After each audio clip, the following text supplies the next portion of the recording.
Welcome to everyone online. Welcome to everyone in VR as well. This will be a sweet time. We're talking about grief and depression. They sound similar. They're actually very different. And so I'm going to separate them on out, and we'll talk through how do we process kind of these emotions that almost every one of us are going to face at some point in our life. I want to start by talking about grief, and the reason why is because a lot of times when we think about grief, we think about it through the lens of kind of usually one main event, which is when we lose a loved one. If I can give you a definition, here's a simple one. Grief it's just deep sorrow, usually due to a major loss. And so then the most obvious time that we think of that major loss is the loss of a loved one and something like that. But grief is so much bigger than that. Grief is bigger than just the loss of a loved one. Grief, really, the reason why I think it's so important that we talk about it and acknowledge it and even kind of set the stage for when you'll often deal with it is because I believe you deal with grief probably more often than you possibly even imagine, and our problem is we don't deal with grief. We actually just kind of skirt past it. We assume we're not feeling it, or we just bury it in the moment. And there's a problem if we don't actually kind of go to the Lord with our grief and process that with Him. It can kind of leave us a little messy on the inside if we don't learn to work through those things and allow Him to bring healing where He needs to bring healing in our lives. Here's where grief often is missed. It's when, grief, we experience it in a loss. Here's when we miss it, is when that loss is associated with a win. So let me give you an example. My daughter's getting married in a couple months. Okay, so that's like, yay, big win. That's really exciting. However, 1 month after she's married, we're going to have our family vacation. And we always go on. We go up to Eagle River. We go water skiing for a week. And this will be the first year ever that she's not with us. Like all of a sudden, it will be different at the lake without her there.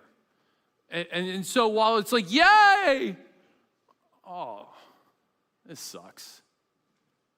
You know, because there's a loss in that.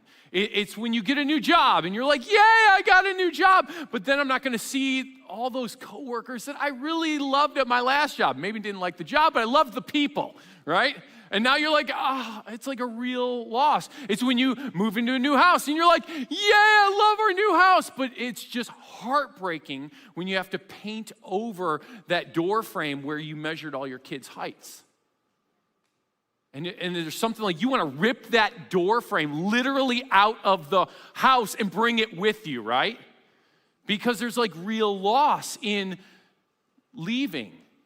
It's when you go through these like, it's kids they're graduating and they go to college. And you're like, yay! And then the house is just deafening in the silence. And you find yourself grieving, or you find yourself out of whack and you don't even know what's wrong. And what's wrong is you're grieving and you didn't realize it. I remember when it was my very last day in Minnesota at my job there when I was a pastor at that church. And so this is like 13 plus years ago. And I remember that last day because it was this weird, extreme bundle of emotions. And I literally, at the moment, I couldn't put words to what I was going through. So it was literally, my last day was our annual meeting, which is kind of, if you've been at church's annual meetings, those can be like, they can be great or they can be filled with tension. Well, at the church that I was at, they were the type of annual meetings that were filled with tension. And so that I'd been carrying a lot of the weight of our church and leadership out there. I'd been involved in a lot of conversations that were difficult. And so at the end of this annual meeting, it finishes and all of a sudden the waterworks start on me. I mean, I just start bawling. And I was like, I don't know why. I couldn't figure out why. I was like, I don't know if I'm happy or if I'm sad. Like happy because all of this tension is over. Happy because all the weight is finally off of me. Sad because I'm leaving people that I genuinely loved and a church that I genuinely loved. It was all these things. It wasn't until months later that I was like, oh my word.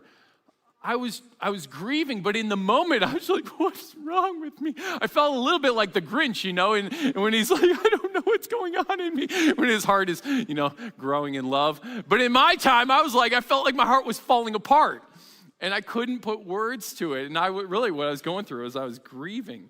And so I want to revisit a couple of things that I kind of laid out. This is 4 years ago at this point. In 2020, I did a series called Good Grief, in which I tackled the subject at that point because COVID actually had stolen something from all of us. All of us were dealing with loss of some sort. If you were a student, you lost maybe a sport season. You lost the back half of your year. Some kids lost their graduation. If you were in work, maybe some of you lost your jobs. Some of you lost family members. There was probably never a time in history like that one where all of a sudden family members who seemed to get along so well, all of a sudden were having great tension because of where they sat, politically or with vaccines or not and that type of thing. And all of a sudden people that you love, you were like walking away from you forever, and everyone was grieving. And no one quite knew why.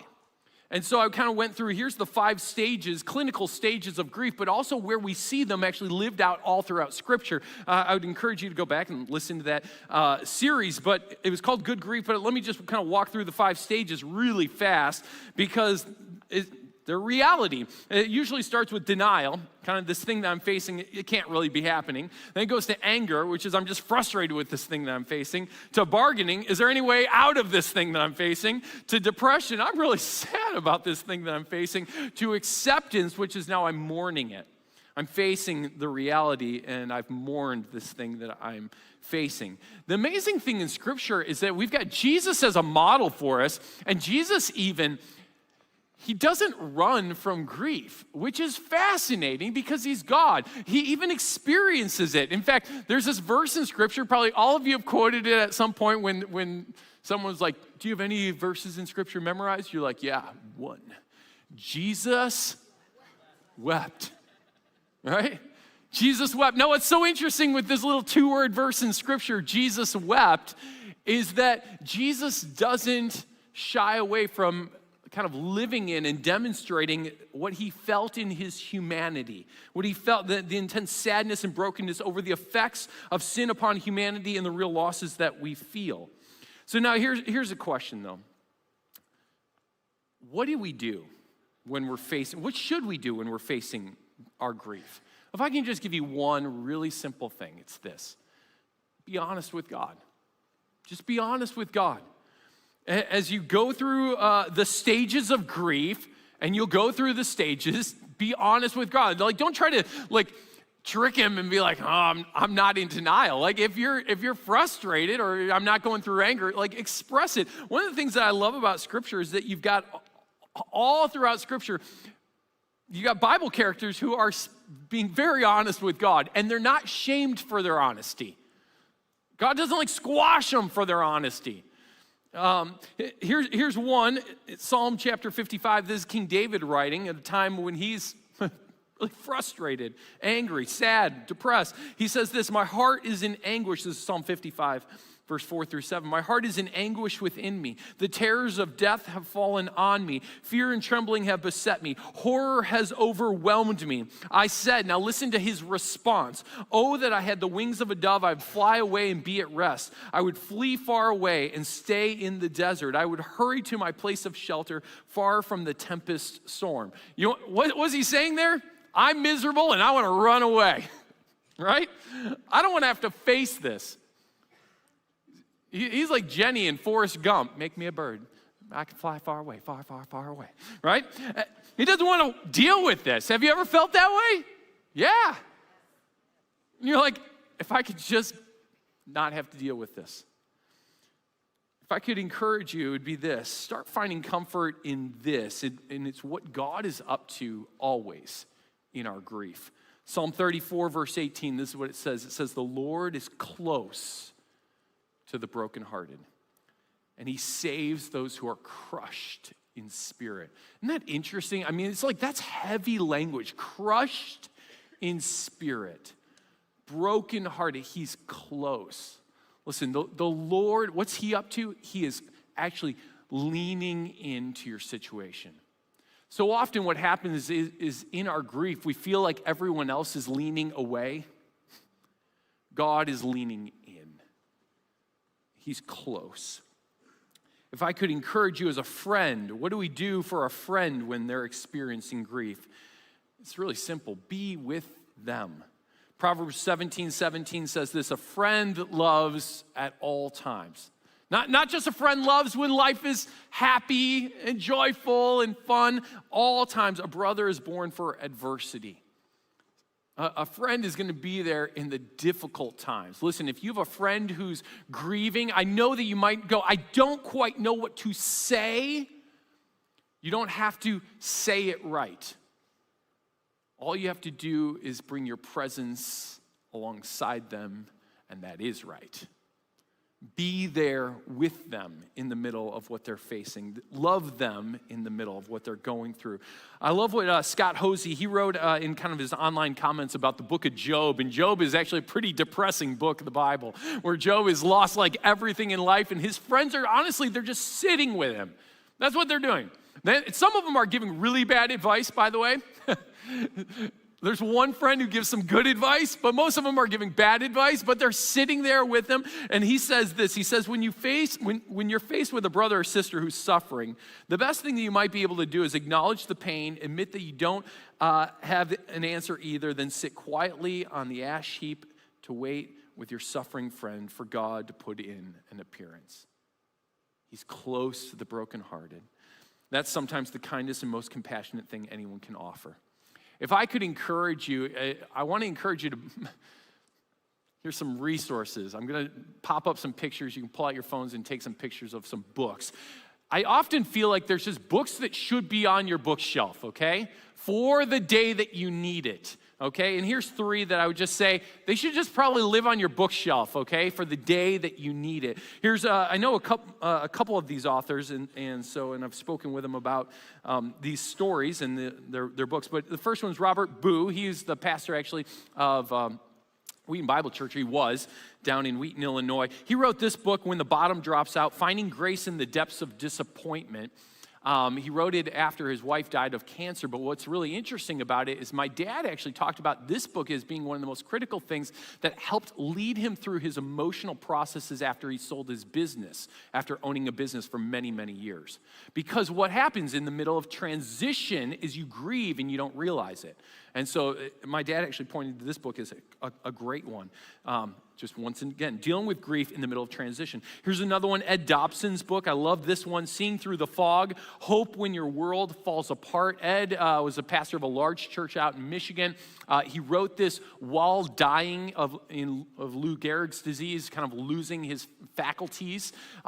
Amazing perspective of kind of how to handle loss. And then here's another one. I haven't read this one yet, but I know it's excellent and will be a great read. It's Pat and Ruth Schwank. They're actually a couple of my friends from Moody Bible Institute. Pat was on my floor and lived just a couple doors down from me, a good friend of mine. They wrote this book in a boat in the middle of a lake, Trusting the God Who Meets Us in Our Storms.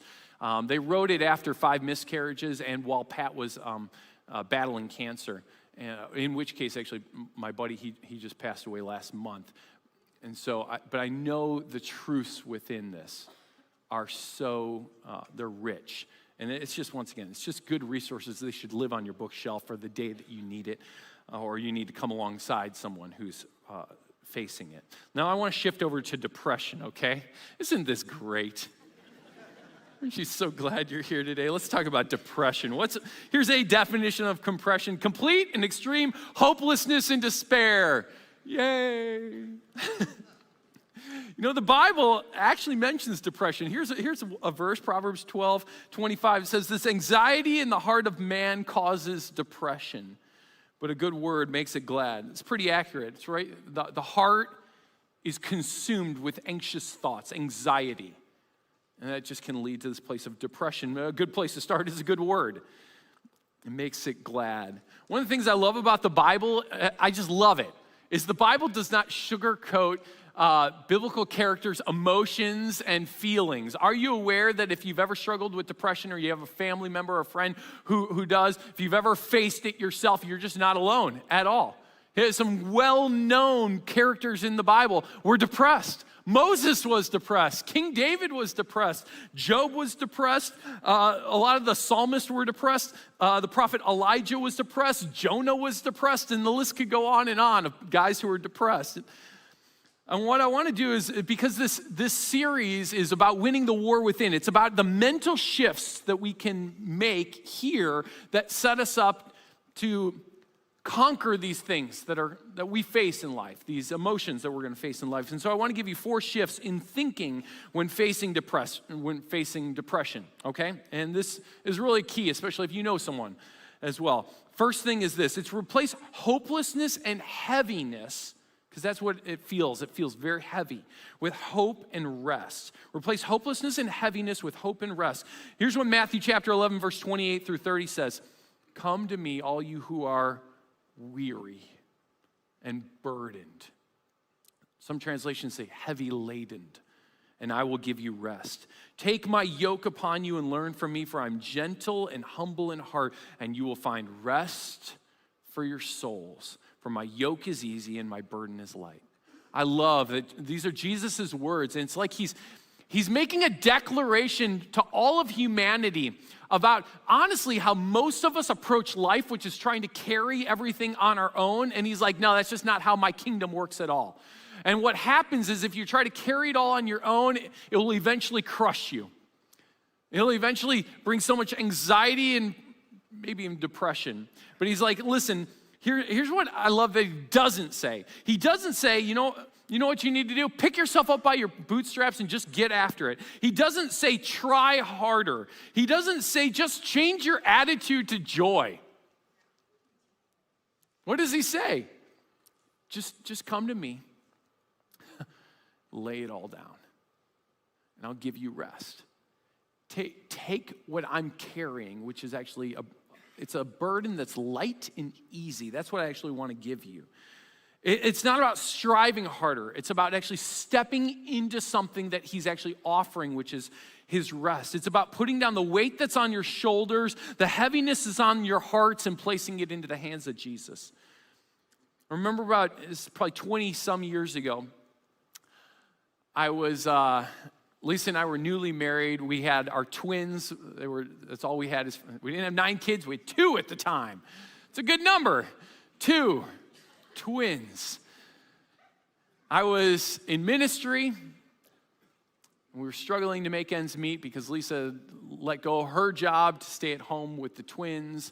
And so I decided to get some additional jobs. At that point, I was actually coaching track and field. I was working at a warehouse, just like, loading and things like that on the side as well. Plus, I was running 3 ministries, plus teaching at our church. I mean, it was just off the charts. I had so many things.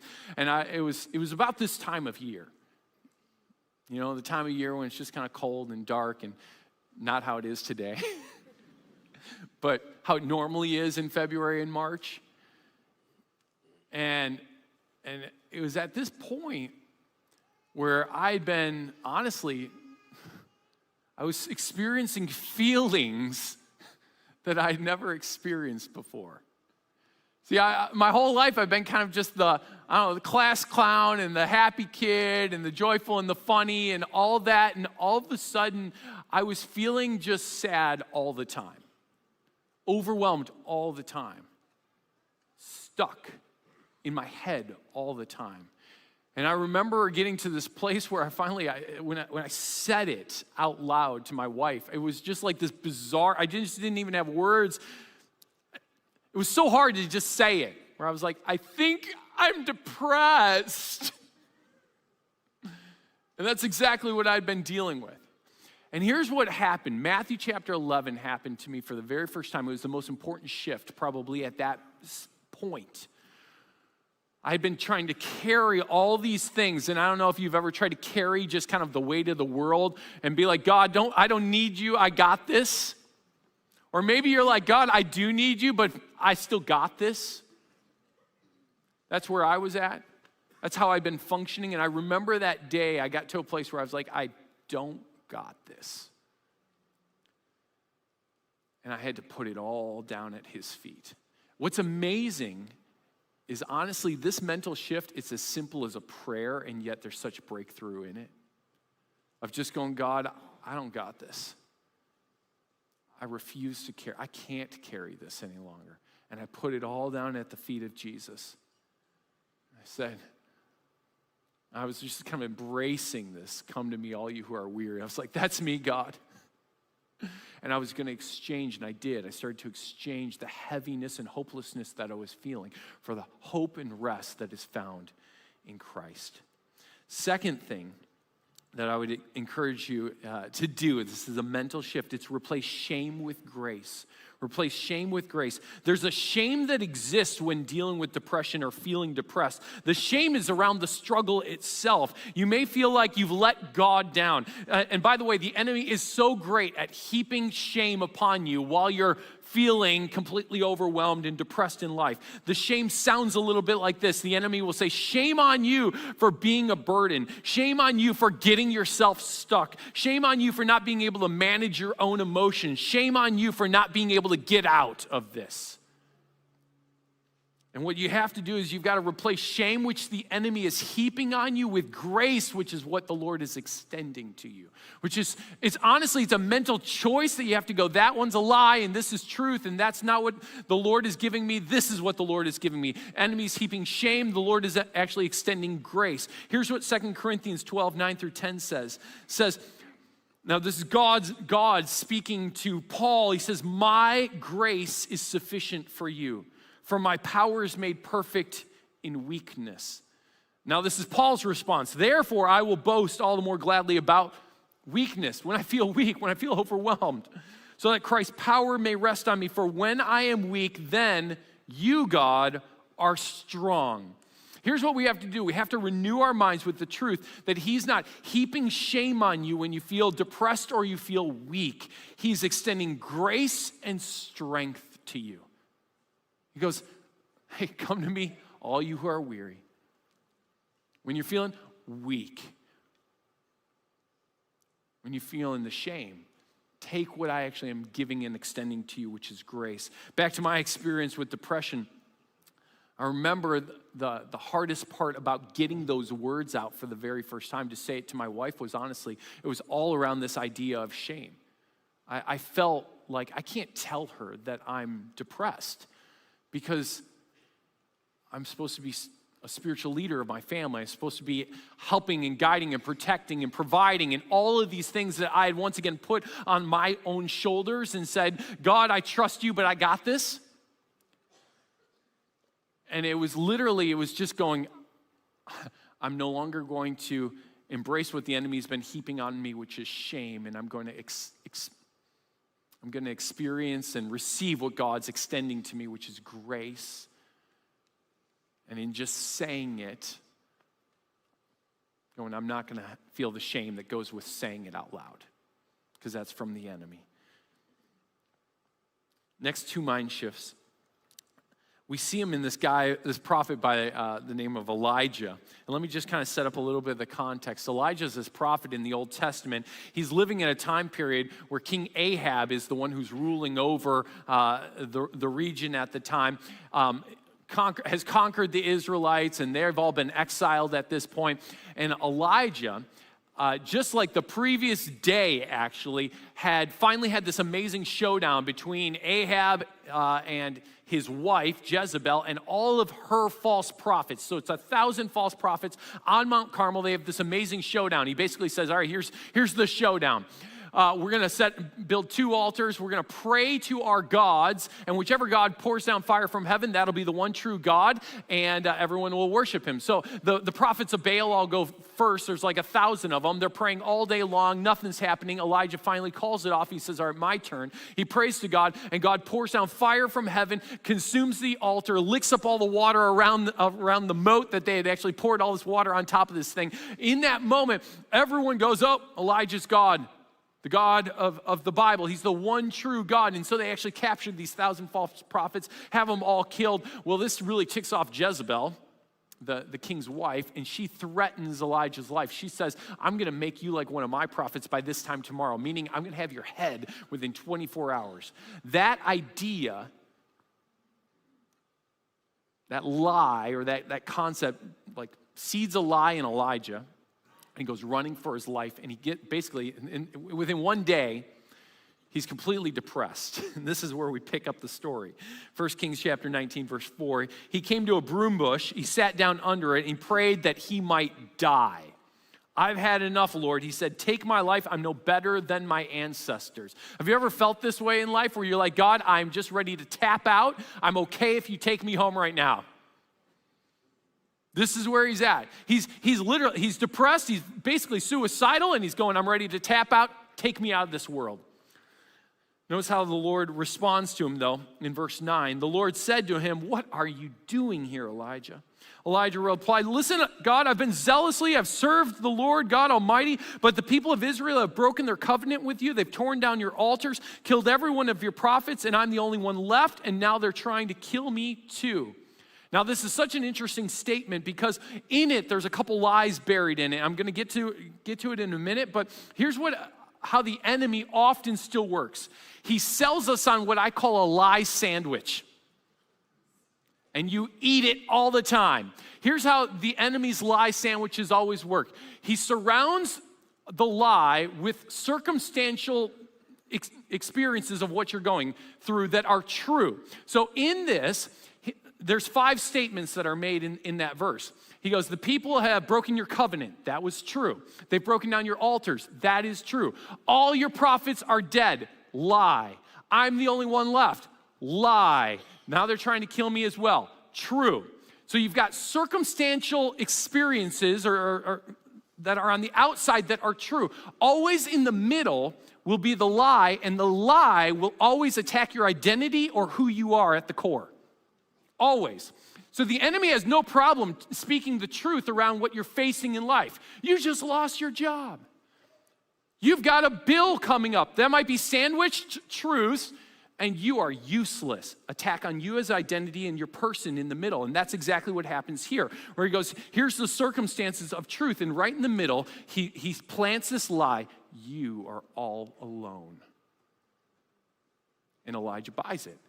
And it spins him into this place of depression and ready to give up on life. And so what steps do we need to take when we find ourselves kind of spinning in that way? Well, here's the next one. It's replace mountains to be climbed with small steps to be taken. Replace mountains to be climbed with small steps to be taken. When you're struggling with depression, even getting out of bed seems like climbing a mountain. It feels just so huge. And so with Elijah, he can't take, he's like, I'm happy under my broom bush. Just kill me here. That's where he's at. Take my life. I'm done. I don't want to go another step. Like he doesn't want to get out of bed under his broom bush. He's ready to give up. And I love what the Lord does here.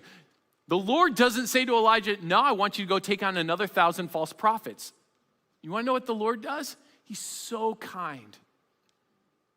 He's so kind. He doesn't say, I got a mountain for you to climb. He gives him a small step to take. Check it out in verse 15. So the Lord said to him, go back the way you came to the desert of Damascus, and when you get there, anoint Hazael, king over Aram. Also anoint Jehu, who will be the next king of Israel, and anoint Elisha, who will be your successor.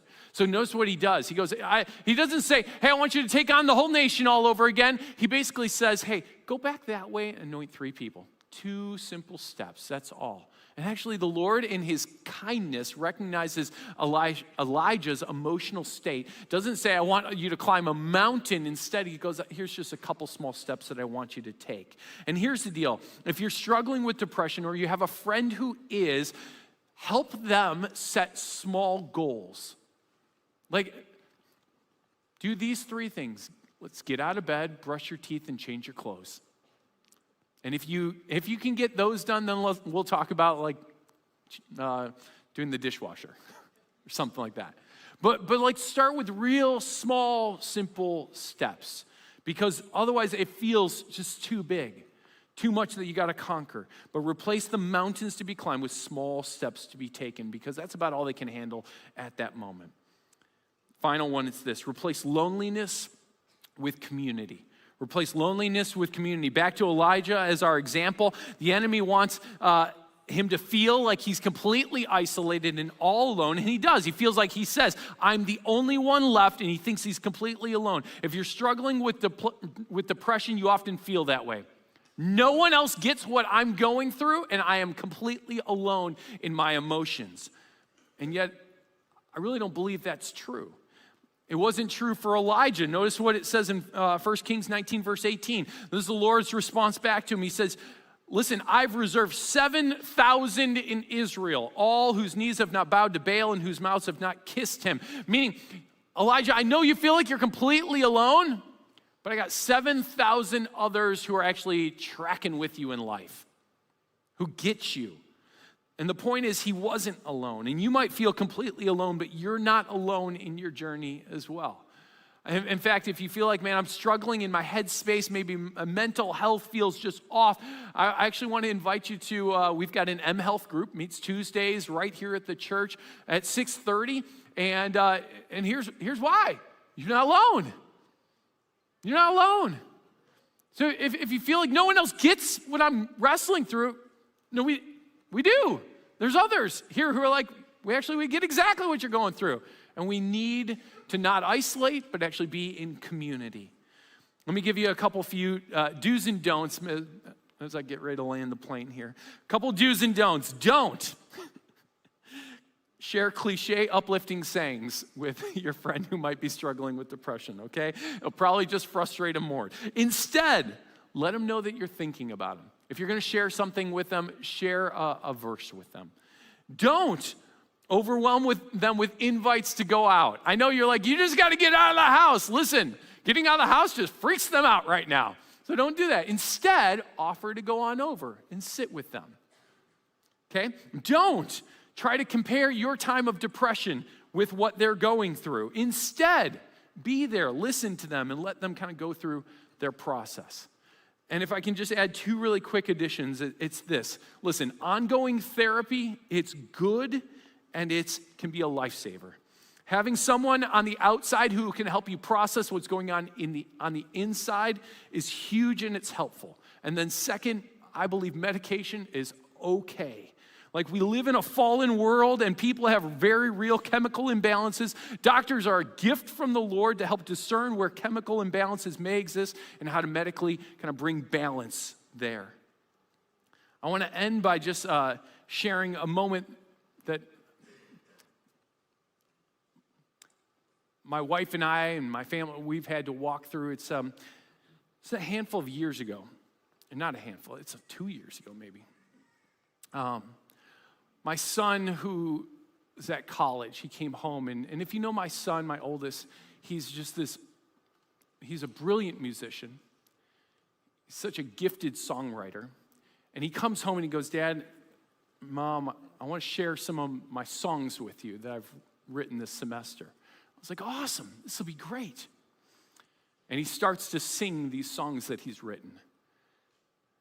And all of a sudden, what I was so looking forward to quickly turned.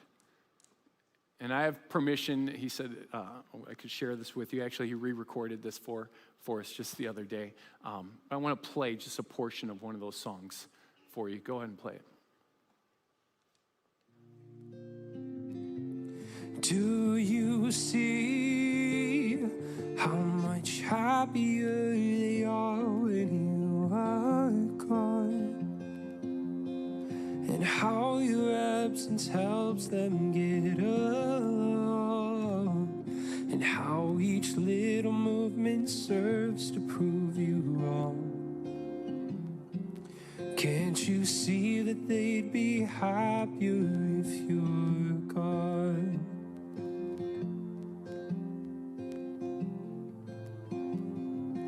I have no matter where I go, I'm not safe, even alone. The voice that comes to torment my brain, I need to go. They're better off without me, 'cause the voice will still be shouting, but they'll never have to hear it again. And the burden falls to me and not my friends, and they never have to see me meet my end. Do you happier they are when you are gone, and how your absence helps them get along, and how each little movement serves to prove you wrong. Can't you see that they'd be happier if you're...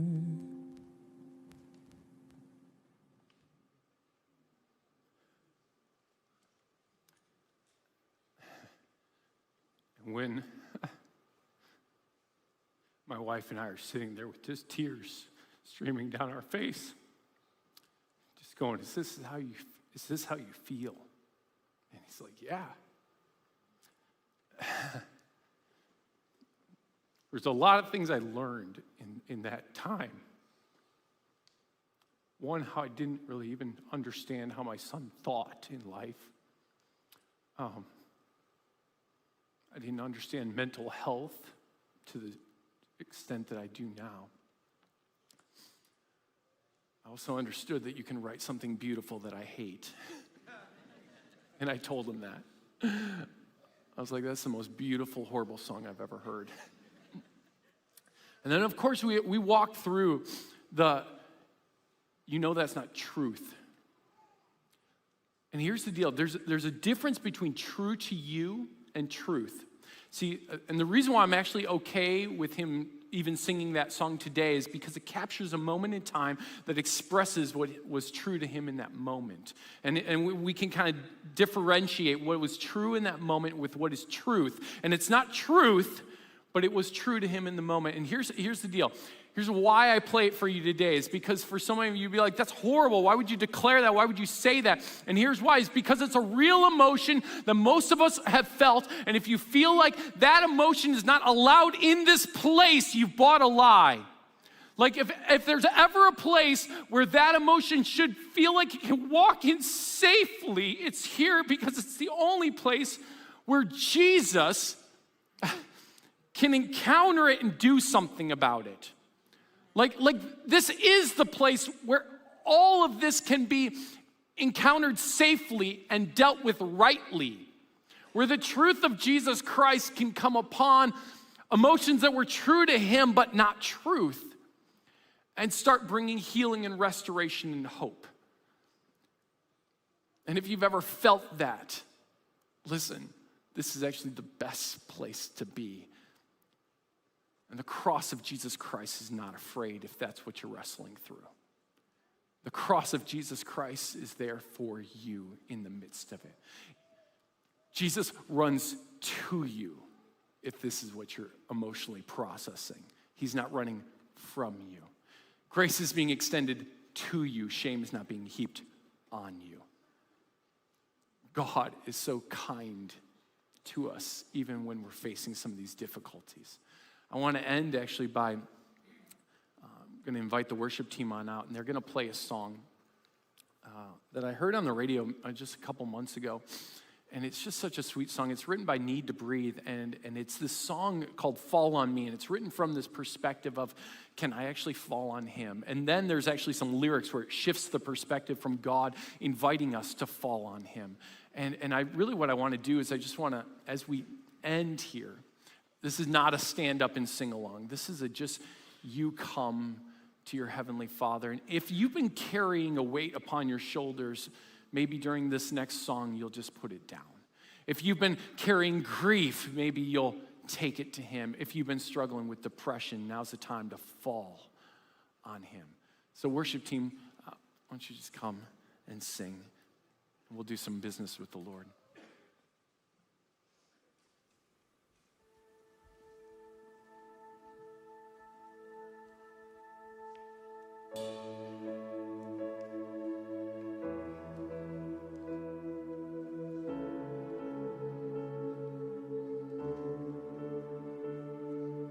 You let him pick me up and tell me I was good enough.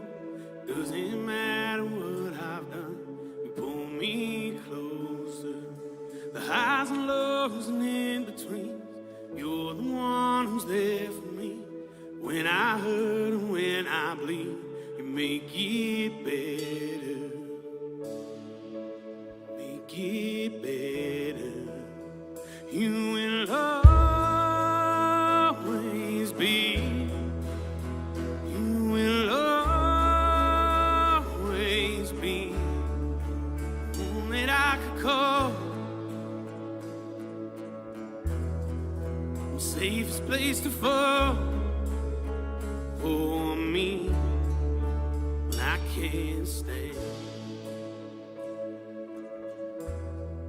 When I can't stand.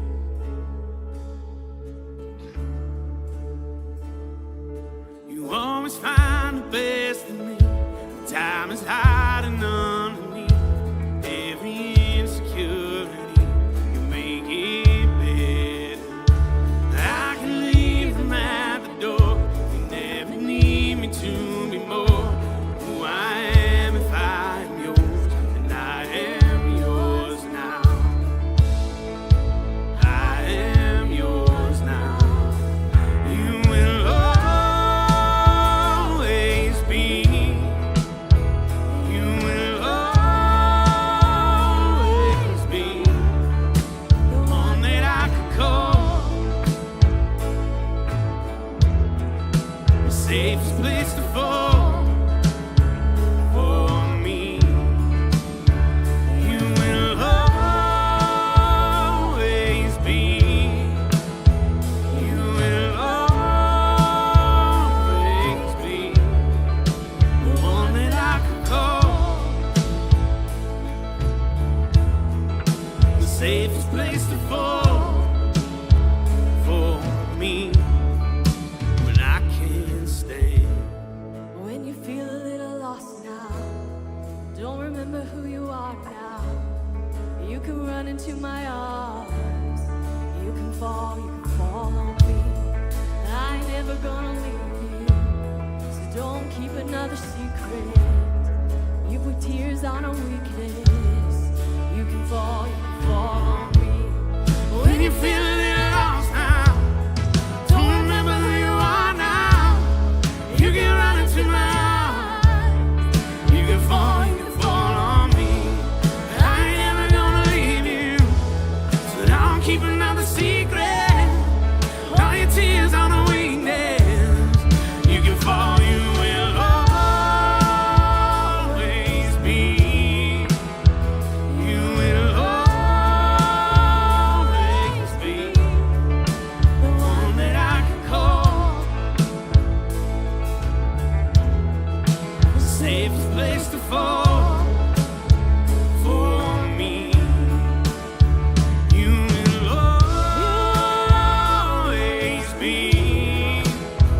You will always be the one that I could call the safest place to fall for me when I can't stand. When I can't stand.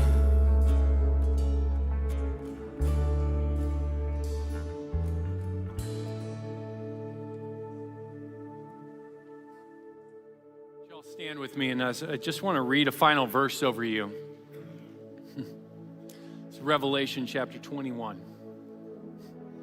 I long for this day, because there will be a day like this, when he will wipe away every tear from their eyes. There will be no more death or sorrow or crying or pain, for all these things will be gone forever. I long for that day, but until that day, I'm grateful that my God is with me through the sorrows that we face, the grief that we face, the depression that we face.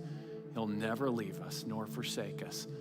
Listen, if there's something heavy that you're carrying today, maybe you just want to lay it at his feet. Maybe there's a grief you're facing, a transition you're going through, or maybe a depression. We'd love to pray with you. We've got our prayer partners. They're going to come right down here to the front, be right here along the front. Please don't leave without receiving prayer today.